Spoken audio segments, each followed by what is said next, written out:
Well, if you think about how our current criminal justice system came into place, it really dates back to the 1960s when a whole range of challenges started to become more and more visible, particularly in central cities. One of those challenges was an increase in violent crime, and it was a very real increase in violence that occurred from the 1960s to the 1990s and generated a slew of responses.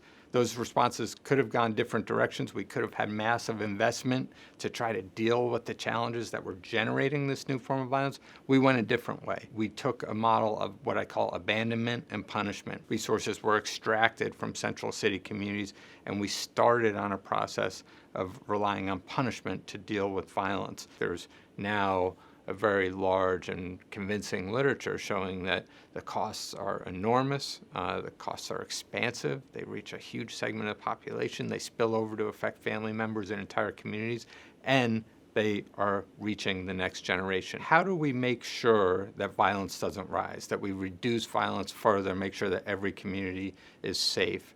And secondly, how do we do so with a different approach? How do we do so with an approach that doesn't rely as heavily, if at all, on the criminal justice system and law enforcement? The answer is to shift from a model that focuses on punishment toward a model that focuses on investment.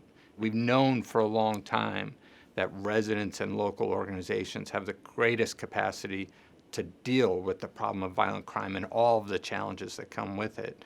But we've just never made that investment. They've never been given the same commitment or the same resources as law enforcement and criminal justice.